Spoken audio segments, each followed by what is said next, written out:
Jessica woke up without clearly remembering what happened. She was unconscious, hurt from her head and in deep pain from her ankle, which appeared to be hurt badly. There was also a piece of tape covering her mouth. Her hands were tied to her back, while she was in the backseat of a vehicle in the middle of nowhere in some road. She was trapped in a state of helplessness, in a place where nobody knew where she was. As she forgot for a brief moment how she ended up in such a situation, memory slowly started to come back to her. It all started during summer. Jessica, a young lady from Massachusetts, she was a fresh college graduate. She and her friends, they'd been planning for a trip. As she was gathering her clothes and packing them in her bag, she came upon old pictures from her when she was yet a child, and right next to her was an old woman. Her face in the picture was completely scratched out for some reason, but she could still recall from memory who this old lady was. She was her grandmother. Her name was Sarah, and Jessica has not seen her for a very long time. Jessica had some blurry memories from her, but she could not remember why she never saw her again. Is she still alive? Jessica asked herself. While wondering for answers, she asked her parents, Mia and Joseph, about her whereabouts, but their response to the topic was dismissive. Trying to avoid the conversation, Joseph simply warned Jessica that Sarah is just dangerous to the family and he will not allow her close to them. Sarah has been gone for over a decade by now, but he simply cut off the discussion by prohibiting Jessica from pursuing her whereabouts. Joseph told Jessica that back when she was yet a child, he was aware and cautious when Sarah was near them, especially when she was close to Jessica. It seems Joseph knew something that was wrong and very strange about her. Joseph was aware that there was something strange about Sarah. He heard about some rumors regarding her past being involved with cults and local churches. He simply did not believe in any of it, but it was just her behavior that completely set him off. So, Joseph, as a Christian man himself, he could not tolerate that anymore. So, he made the choice of prohibiting Sarah from ever visiting them again, and he made sure she stayed as far away as possible, especially far from Jessica, as she was yet a naive child back then. But now Jessica's a young lady, she simply questioned her father's warnings. She never truly believed them. She always thought that Sarah had good intentions towards her. It was simply hard to believe that that old lady would ever try to harm her in any way. Days later, Jessica she ignored her father's warnings about Sarah and she decided to take the matter into her own hands. As she was looking for answers, she decided to look around some local churches in town. Jessica started asking members of her family and some neighbors about which church Sarah was likely attending before she left. She was told by one of her uncles about this local church in the outskirts of the city where she could find some information about Sarah. As Jessica arrived later in the day, the warnings of one of her uncles about the place was completely right. This church had a different design than the usual churches she has ever been to. It looked old and unsettling. Its walls had this eerie feeling, and they simply looked completely different than the usual churches she has ever been to. But as soon as she stepped in, everything changed. She noticed in the walls and within the windows there were strange symbols and art paintings that had little to nothing to do with Christianity itself. Also, she noticed that people in there they were not giving her the typical Christian friendly feeling. Instead, most of them they were giving her unfriendly looks as if she was an outsider or even worse, someone that was simply not welcome to be there. As she was waiting for the mass to end, she noticed that the pastor would not take his eyes off her. This added to Jessica's suspicion that this place does not really receive many guests frequently. She did not put much thought into it and she simply waited for the mass to end. However, the feeling of being uninvited and unwanted in this place got the best out of Jessica, as she was trying to blend in with the public, just trying to fit in the mass. There was one woman in particular who would not take her eyes off her. This woman's head was turned in a 90-degree angle. She was about 2 rows ahead of Jessica, to her left side, and her eyes were locked into her. Her skin was pale, as if she had some type of illness or something was just wrong with her, completely off. She did not move her eyes from Jessica for the rest of the duration of the mass. Jessica at this point thought that all these people were just mentally sick or there was some weird stuff happening here, so She simply changed her mind about asking around for Sarah. She simply wanted to go home and never come back to this place, forgetting about the whole matter. As soon as she was walking towards the door, the pastor who previously gave mass approached Jessica. He introduced himself to Jessica. I am Thomas, he said. What is your name, sweetheart? He asked Jessica. Jessica replied with a shy tone, showing Thomas that she was not trusting him. As Thomas asked if she was there to be part of the community or anything like it, Jessica interrupted him, changing the subject after a few minutes in their conversation. She was very clear with her intention and she just wanted to gather some information regarding an old lady. Her name was Sarah, Sarah White. Jessica mentioned that name. She felt a sudden pause in Thomas. He was speechless and only looked at her for a few seconds. Sarah White, you said? She's my grandmother, Jessica said. Thomas replied again, with a smile on his face as Jessica noticed. He said, You came to the right place, sweetheart. He also mentioned that Sarah was used to be a member of their church, but she has not been seen for over a year ago. Apparently, she moved on to some care home in the outskirts of a rural town, miles away from the city they're in. But he provided Jessica with all the information she needed. Thomas mentioned that Sarah was a respected member in the community. She was loved, but she was also feared. This last statement made Jessica ask the reason of why was Sarah feared, but Thomas avoided answering that question. He simply said that he has a gift for Jessica before she leaves. Wait here for a moment, he said. After a few minutes he came back and he had a necklace on his hand. This belonged to Sarah, but you can keep it now. Jessica accepted the gift from Thomas, although she remained cautious. Based on what Thomas told Jessica, Sarah was in a care home by the outskirts of town. It was a couple miles away from the city, but she did not have a car. That is when she decided to tell her uncle about the plan. She knew where to find her now, but her father could not find out as she would be in trouble if he did. The whole trip had to remain a secret. When Jessica went up to her uncle Chris, he agreed to allow her to borrow his pickup truck. He provided with some gas, but as long as she paid for the rest during the trip. No problem, darling, but I will only give you permission for this weekend, he said. Chris has always been this one cool uncle that she could rely on, even if his relationship with her father Joseph in the past was strained for some reason. She fully trusted him. Jessica then told her parents that she would be going away during the weekend. Her father was suspicious about it, but he didn't really put much thought into it. Then on a Friday afternoon, she went to her uncle's house to get the truck. She arrived on a taxi and her uncle was out there already waiting for her, with the keys of the vehicle on his hand. As her uncle gave her the keys of the vehicle, he simply asked her to be safe out there, as he was not sure what she was into, but whatever it is, she can trust him. As Jessica nodded in confirmation, she simply went inside the truck.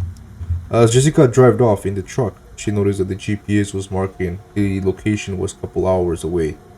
She knew it would be quite a trip, and she was ready for it. A couple hours later, as Jessica was driving in the middle of the road, she was no longer in the city. She was already in a long dark road as the time was already dusk. The sun was setting down and everything around her was getting dark. As she noticed there was nothing but woods around her, a forest, a dead silent forest. Jessica looked at the dash and the gas needle was hovering at halfway. She knew she would need to find a pump sooner or later, but she was unsure as didn't know if there was any gas station nearby. There was nothing out here but trees and darkness. Jessica was deeper into the forest by now. She felt vulnerable and exposed as she noticed that everything outside the truck was just darkness. Even if the headlights were cutting through some of the dark, it only illuminated a small slice of the asphalt, but beyond that reach there was nothing but a silent forest. Moments later, while Jessica was driving, she noticed that the gas was lower now, and she needed to get a refill soon. She then spotted a gas station on the side of the road, and then she just pulled in. But the place was dead. No lights, no power. She stepped out with her flashlight. She checked for the pumps, but they were clearly not working. Either way, she was well prepared for this situation. She went to the back seat of the truck and she reached for one of the gas cans that she filled out before leaving. She opened the tank of the vehicle and she started pouring. Then the forest was too quiet and she noticed there was no birds, no wind. It felt like dead silence. So she was filling up her gas tank. She was almost done, but suddenly she heard noises behind her. She didn't know if it was an animal, a bear or a deer or anything like it, but she could tell it was heavy.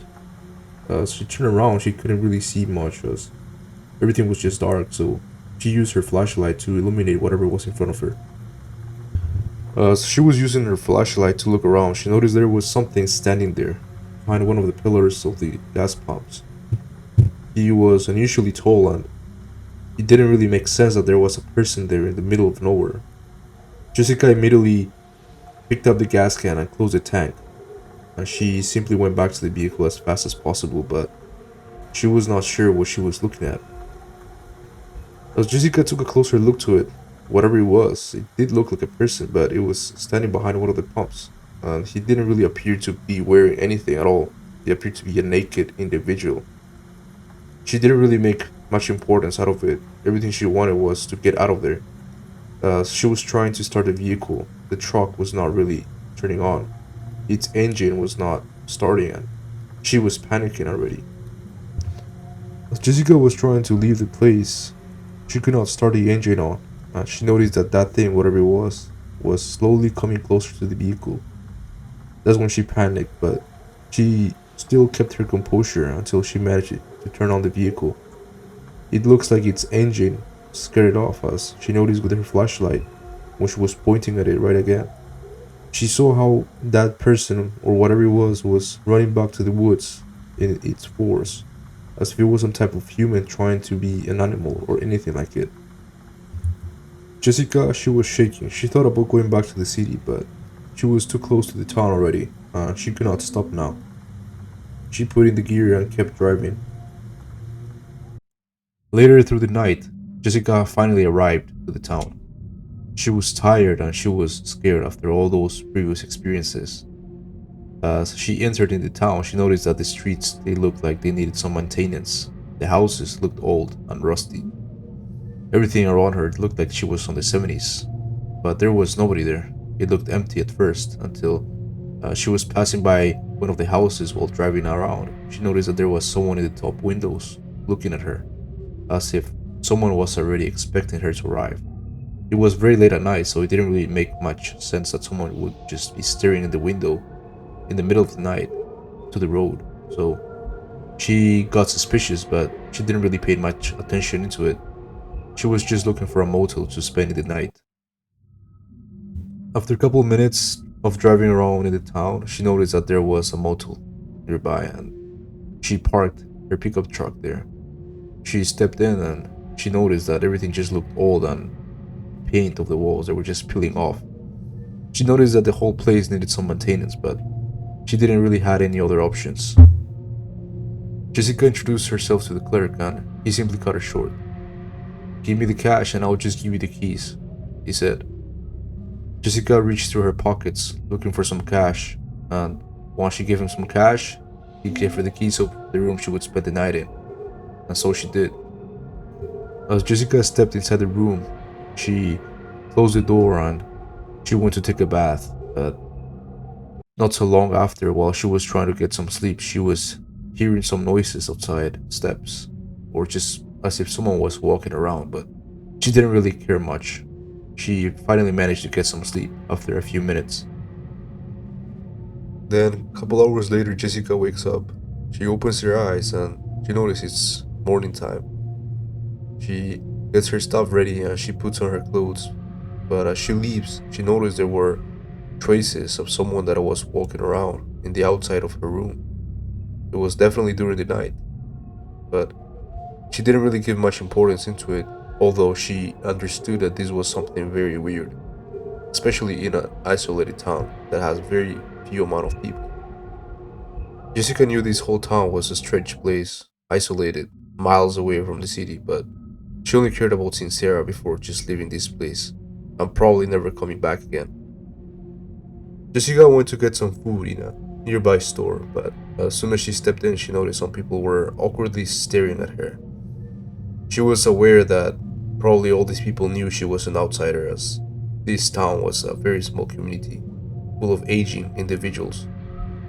As she approached the clerk of the store just asking for some food, she was very clear with her words as she attended her. People in this town don't really like outsiders, dear. It's better for you to get something here and just leave, this woman said. Jessica simply nodded as a confirmation and she clarified that she was there just to see someone, that's all, and then that she would leave. As Jessica stepped out of the store with some food, she was irritated by these people and she knew she would not spend the night there. As Jessica arrived to the location, she noticed the care home. Finally, she was here. She saw how the paint was spilling off, and clearly, this whole place needed some maintenance.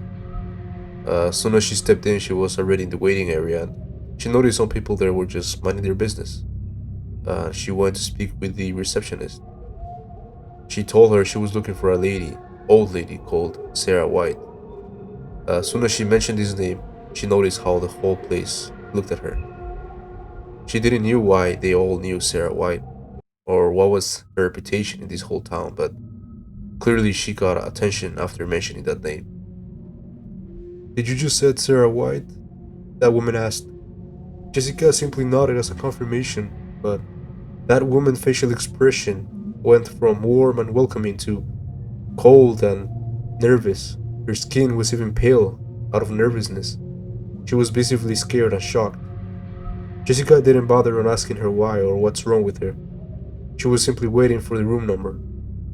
As that woman remained silent while looking in the list, she found Sarah White there and she said it was on room 289. Jessica nodded and thanked her as she was walking towards the hall. As Jessica was walking down the hall, looking for the stairs that would take her to the second floor, she noticed there was a laundry room. And inside this laundry room, she noticed there was what appeared to be a nun. She was working there, cleaning the clothing of the elderly who lived there. She appeared to be a woman in her mid-50s. As the nun appeared to be busy cleaning the clothes in the laundry room, putting them inside the laundry machines, Jessica approached her, asking for directions, and the nun appeared to be warm and welcoming towards Jessica. With a genuine interaction and a smile on her face, she showed Jessica where the main stairs were that would take her to the second floor. Jessica thanked her. Jessica was looking for the room when she got to the second floor. After a few minutes passed, she finally found room 289. She was nervous while gently knocking on the door, but she was waiting for someone to answer. Finally, after a few seconds, she heard footsteps coming towards the door. She noticed how the doorknob twisted gently and someone finally opened the door. It was a nurse. The nurse was polite and she asked who she was looking for.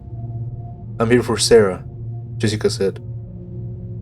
Jessica looked past the nurse over her shoulders, and she noticed that the room was simple looking, small, with a clear old design and the paint of the wall peeling off. She noticed that on the window there was someone sitting beside it, an old lady on a wooden chair. Her hands were trembling as she was working on a sweater. She was knitting it. The nurse turned around and she looked back at the old woman. Jessica was visibly nervous, but she was excited at the same time. She finally saw Sarah again after so many years. Jessica was pleased and she asked the nurse if it was okay to step in. The nurse gladly allowed Jessica to step in so she could get to greet her grandmother. As Jessica stepped inside, she approached to Sarah and she wanted to speak to her, but the nurse interrupted her briefly, mentioning that Sarah was diagnosed with Alzheimer's and some schizophrenic symptoms since a couple of years ago. So since then they were taking care of her in the care home, making sure she was in a stable condition. Jessica still approached Sarah using a chair beside her. She sat down beside Sarah and she got closer to her, introducing herself to Sarah. Hey, it's me. I am Jessica, your granddaughter. It's been a long time, Grandma, Jessica said. Sarah slowly tilted her head upwards, meeting with Jessica's eyes. Sarah did not speak at all. She just tried to reach out to Jessica's face with a shaky hand. She was trying to touch her face gently, as it was the only sign of communication and warmth or affection that she could give to Jessica. A nurse brought in a small cat a couple minutes later, mentioning that this was Sarah's companion since she arrived in the care home. And then the nurse left him alone. Jessica spent a couple hours with Sarah, trying to communicate with her, trying to make her remember anything. But finally, after a long time, Sarah finally looked at Jessica's eyes and she whispered gently, Jessica, she said. That emotion hit Jessica hard and she was happy that apparently her grandmother now could remember her. And she stayed there for hours. She thought about staying there for the night as well. Jessica suddenly opened her eyes and she was waking up now. She noticed that the room was completely dark now and cold. The alarm clock next to her in the drawer was ringing and she was trying to shut it off. She noticed it was marking 3 a.m. in the morning by now. Jessica did not know what to do at that moment as she noticed her grandmother was not there. And the whole place just felt empty. She did not even hear footsteps or people around. And everything was just dark. No lights, nothing. As if the whole place suddenly lost its power source. Jessica knew that she was supposed to be arriving in the city by morning or afternoon at most, as her father Joseph would become suspicious about her whereabouts if she was not seeing any time soon there. Jessica quickly packed her stuff ready. She had her clothing on and just a simple sized bag. She stepped out and she noticed that the entire hallway was dark, no lights at all. She was already suspecting that the entire power source of the building was cut out or something like that. But suddenly she heard cries coming somewhere from the hallway. She used her flashlight as she was already scared and nervous of why she was hearing those noises. Jessica was using the flashlight to illuminate the place. She noticed where the exit was, but in the opposite side, she noticed there were blood trails. She was not sure what it was, if it was blood or anything else, but she was not mistaken by the sound of what was being heard as if something was being eaten, like a carcass. She approached those trails and she followed them, and it led her to a room. The door was open, and she did not want it to go in, but she thought maybe someone got hurt. Maybe something was happening. She just wanted to see. As she approached the door, she opened it. A horrible sight came to her view. It was Sarah, or what appeared to be Sarah. She was on a hunched back position. Her knees were bent, and she was on the ground, eating something. Jessica noticed it was the cat that was the companion of Sarah all this time. Jessica froze. She didn't know what to do. She was in a state of panic, as the whole place was dark, including the room. She could not really see anything, but when she used the flashlight to look at Sarah closely as she was gutting out the cat herself, she noticed her facial expressions were completely different. Her hands, her face, everything was just changed now. Jessica began to back off, as slowly as possible, trying to avoid making any minor noise. As she was pointing the flashlight at what appeared to be Sarah, or whatever that was, she kept going until a minor step caused a small amount of noise. This completely caused that thing to twist its head in 180 degrees, snapping its head in the opposite direction. And what Jessica saw was truly horrific. Her skin was fully pale, her mouth and teeth were full of blood, but it was her eyes that were bloodshot and raw. They appeared to be missing pupils by now, as they were fully dark. But then she spoke in perfect English. You're next, darling. Don't leave me now, Sarah said. As she was standing up, her form was visibly different by now. She was on a hunched back position and she was a little bit taller as well. Jessica had a quick reaction closing the door right away. She was going as fast as possible, sprinting away from Sarah or whatever that was. She heard footsteps on the door opening. She was already a couple meters away. She was looking for the stairs that would take her down to the first floor. She was already in the stairs. She was being as silent as possible. Jessica remained on a crouched position, trying to be as silent as possible, avoiding Sarah at all costs. She was going down the stairs and she could hear someone running in the second floor. It was probably Sarah. She was not sure what happened to this place, but she was already panicking. She needed to go now. As Jessica reached the first floor, she noticed there was someone standing there. As soon as she used her flashlight to illuminate, it appeared to be the nun from the day before. But this time she was just standing there, looking at whatever was in front of her. Her back was facing Jessica, but she knew she had to remain as silent as possible. She simply illuminated towards the exit as she was slowly crouching. But then she heard footsteps behind her. As something would turn around, noticing her presence, she used her flashlight to illuminate back, and there was the nun, but this time she was facing Jessica. The nun began to curse at Jessica in ways that she would have never expected, especially from a nun. This was not ordinary, she knew it, but she noticed how the nun's breathing was intensifying. The longer time Jessica remained there in the place, the worse she was getting, as if she was about to have an aggressive or violent reaction towards Jessica. Jessica, without a second thought, she simply backed off and she looked towards the exit in the waiting area. She simply sprinted there as fast as possible, leaving the whole place behind. As soon as Jessica pushed through the exit door, she tripped herself over, falling to the street. She quickly turned around, looking around, making sure nobody was following her, making sure the nun was not coming after her or Sarah. She wanted to cry as she was in a complete panic mode. She didn't know what was happening, but she knew she had to leave the town immediately. Jessica was desperately running, looking for the parking lot where she remembered where she parked her vehicle. As soon as she found it, she went there, unlocking the door, stepping in.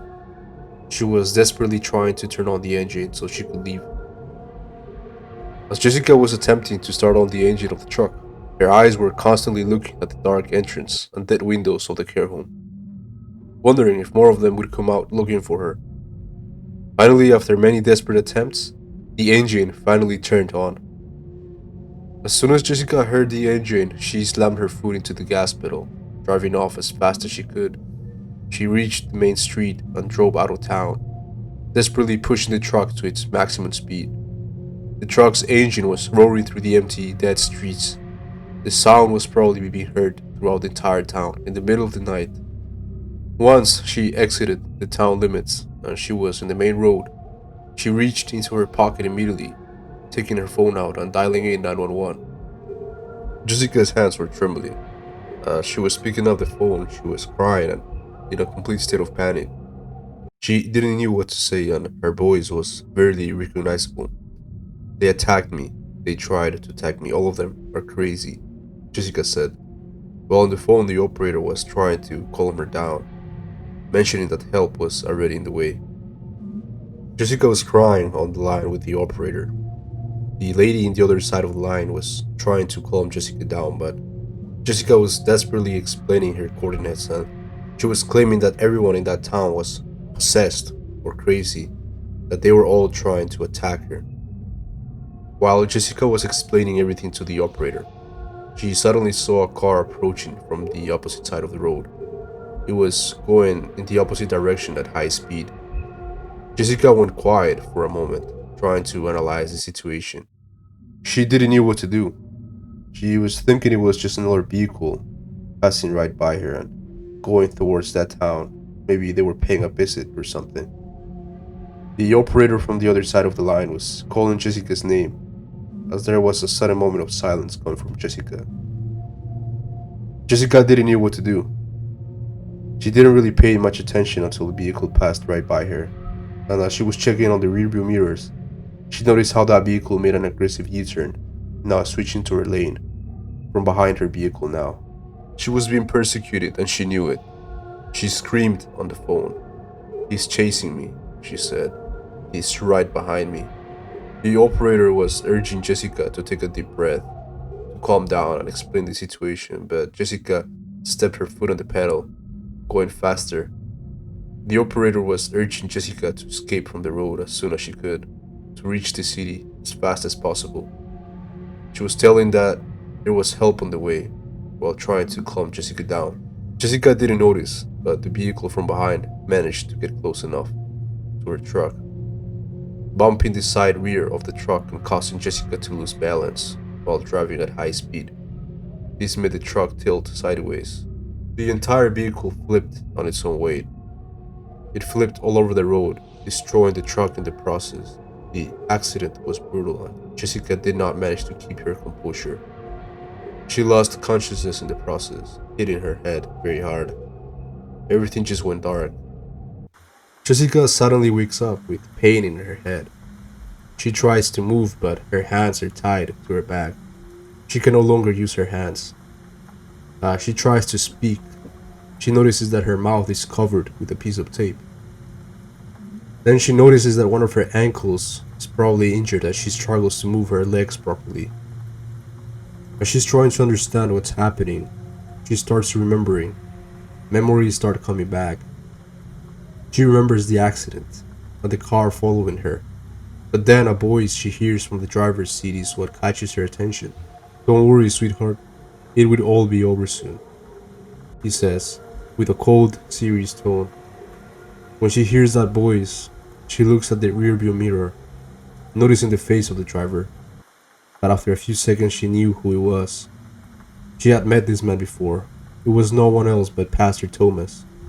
Once she noticed it's Pastor Thomas, she tries to scream through the tape covering her mouth.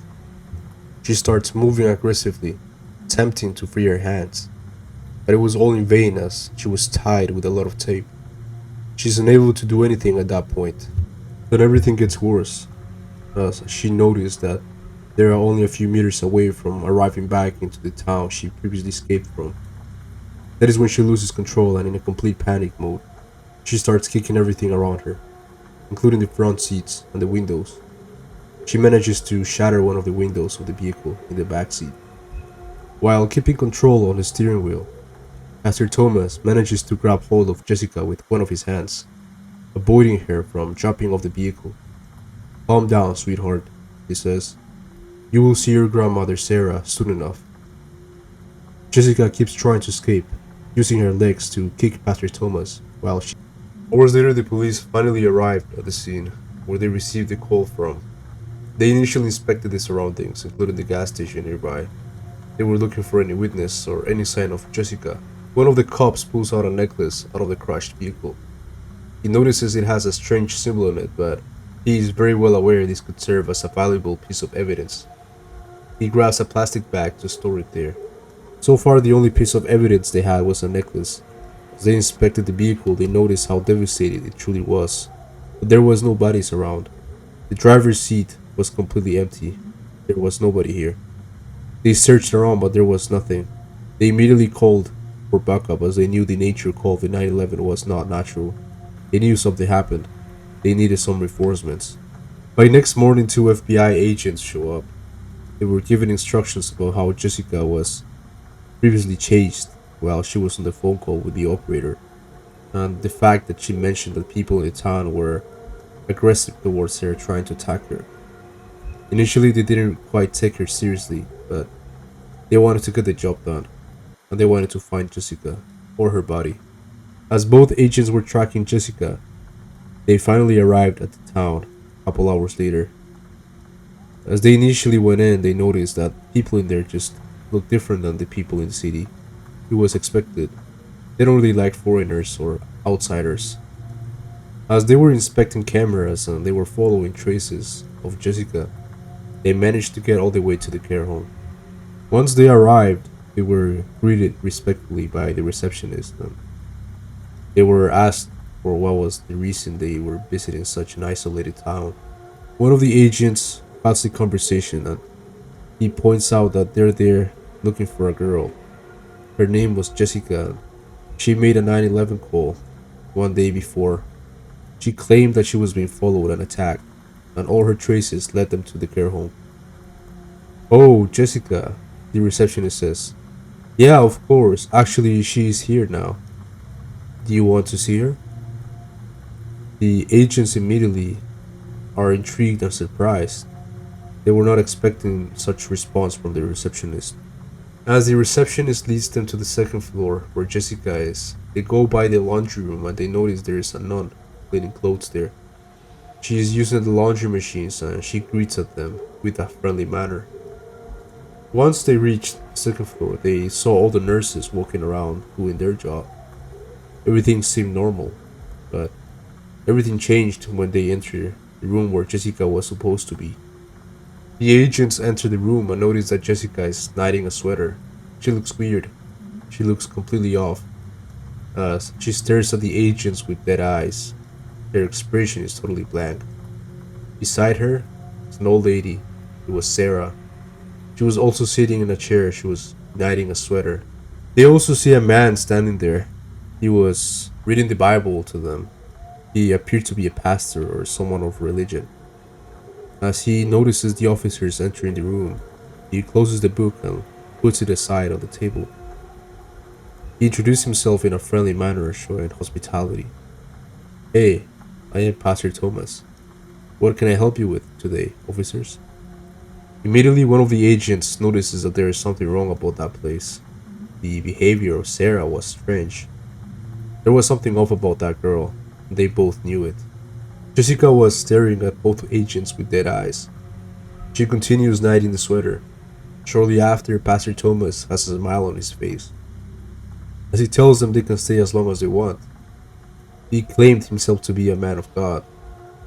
Then Sarah, the old lady, said, yes, he is a man of God. Let us all pray.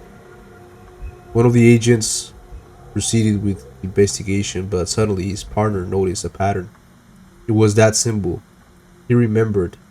One of the agents opens his eyes as a sign of surprise as he notices that on the right hand of Pastor Thomas there is a ring on his hand, and this ring has a symbol on it. He notices that this symbol matches the same symbol as the necklace from Jessica. It was from that car accident. He started connecting the dots, and after he realized there is something suspicious, he left the room and in the hallway he was checking the database from his phone as he was checking for different cases. He realized there is something wrong, like there is just something off with this place.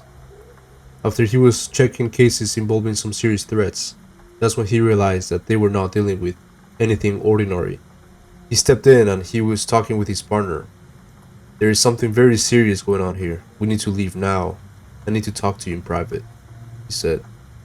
When they were talking with each other, Pastor Thomas' demeanor changed suddenly. He was colder now and he looked more serious. As they both looked back at Pastor Thomas and Sarah, they noticed that Jessica was trembling, trying to speak, but she couldn't. She only had dead eyes. The agents left for a moment and they went all the way back to the vehicle. They noticed that they were in big trouble as they were making some research about the place they were in. And the symbols, they were matching symbols of a dangerous, extremely dangerous cult. The agents left and they went all the way back to the vehicle. As they were making their own research in the database, they knew that there is something wrong. The symbols that they saw on Pastor Thomas' ring and the necklace they gathered from the accident, it all matched the symbols of a cult. But this cult was not ordinary. It was very well known within the networks of the justice system, and deep down they all feared them. After the agents were discussing what to do with Jessica, they made their minds up. They knew they had to rescue her. They could not leave her in that fate and in that situation. One of the agents went back to the care home and he waited on the second floor for the perfect moment. After a couple of hours, he noticed that Jessica finally left the room on her own with a couple of clothes in her hands. She was probably going to the laundry room to wash those clothes, and that is when the agent intercepted her. He grabbed her by the arm and said, "Don't worry, you're safe now." He pulled her out through the back door of the care home. The agent had been looking around the care home.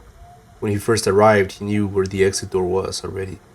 It was somewhere in some backside of the care home. He pulled Jessica into the vehicle in some alley once they went out, and they left immediately.